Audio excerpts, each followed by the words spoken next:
even smell like cheesies. Smell them! Damn it, I did not invent smell-o-vision.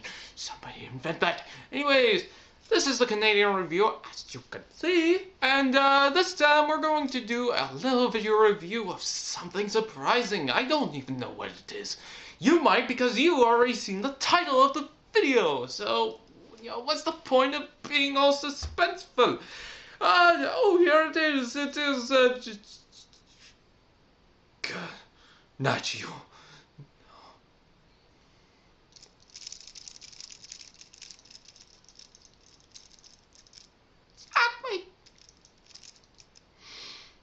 Fall of Cybertron I can understand, but you! Oh, quit crying, you little Canadian bastard! Shut the hell up! I will not shut the hell up! You can't make me shut the hell up. That's it! I'll kill you! I kill you! I kill you! I kill you! I kill you! Get down closer and look! Take my cookie! Hello guys, and this is the close-up! Yay! Anyways, here's Dark of the Moon, Shockwave, in assault mode. He transforms into a Cybertronian tank, and this guy is obviously cool. Now, he does have some tank treads going through him, as you can see from the bottom here.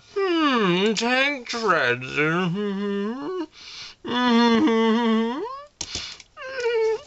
But then he's got, like, tires, these random, like, barrel-looking tires. It's a barrel of monkeys! I guess that's fine. He does have his mech weapon, which these launch out.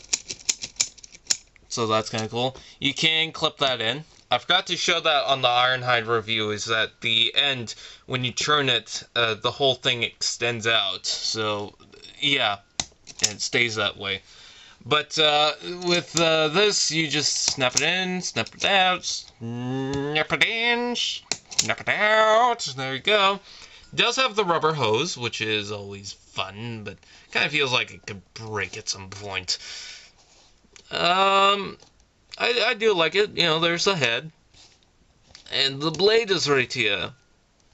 Is that all I have to say about it? Oh yeah, there's one more thing. It's Shockwave! I just love doing that voice. Anyways, that's just awesome. I will say one thing, the paint is a little weird. It's just how it is. You know, you got the metallic purple, and then you got the gray, and then you got the metallic gray, and then you got the actual purple itself, and then you got the gold. It's like the toy can't make up its mind on what color it wants to be. And then I think it's also got like some dull brown as well. Maybe. But yeah, it's got a mixture of paints through it. And then, of course, black, and then the translucent red. But it's also got this this kind of middish, bluish, purplish. The head is completely weird because it's completely metallic purple, and then pretty much everything else is not metallic purple. So I don't know why they intended to do that. Let's just go straight to the robot mode. And here's Shockwave in his robot mode, and as you can see, this represents the Dark of the Moon Shockwave really well. And as you can see, he obviously stays true to his G1 colors as being purple. I think I've seen this in a blue color and a gray color before. I will say, the purple one's probably the one to get, but I think the blue version, if there really is. Well, there's one on the back of the box. If there is a blue version, that one's probably the one to get.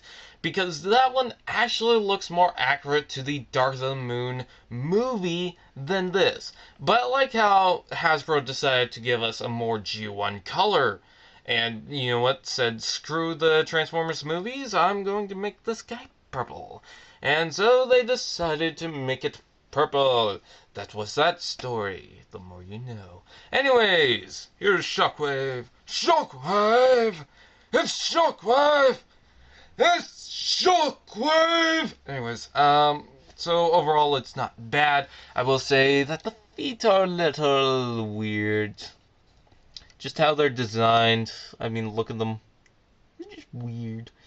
He doesn't really transform into a tank in the movie.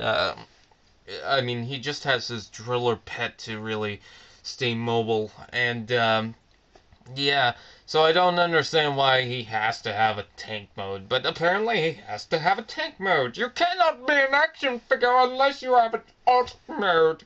You cannot be in Transformers and people love you and stuff. Anyways, so, yeah, it's got some articulation, weird articulation. I mean, look at how this arm goes right across. Moves up and down here, elbow joint, hand, wrist, joints. This one gets connected by the hose, so it has limited access to articulation. The head rotates. You can detach this and lifts up. Ratchet joint out and in, and there's a forward and back, but the legs are combined for some reason. There's 2 knee joints, and there's pretty much joints in the foot if you want to count those. And he does have awesome light piping. You can't really see it right now, but,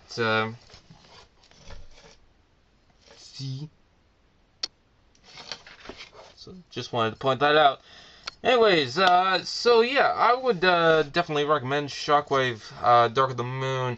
If you don't like Dark of the Moon at all, this may be one of your choices, because, you know, this one's actually not bad. This one's one of the new characters from Dark of the Moon. A lot of people seem to like the new characters more than the old ones, because the old ones we've seen a bunch of times, and they're not that good figures, or sometimes they're not really that great. Overall, Shockwave's not a bad figure. I will say he's probably one of the best figures for Dark of the Moon. Definitely not my favorite overall in the movie line, but, you know, Shockwave is definitely a good figure and a good buy. So, you know, if you definitely want him, then I would recommend go getting him. Because, well, it's Shockwave, and this one's probably the best figure you're ever going to get from Dark of the Moon. Well, one of them at least. Anyways, so let's go to my overall review. Anyways, Shockwave won the fight. Go get him. I'm the Canadian reviewer. I'm gonna eat some bacon.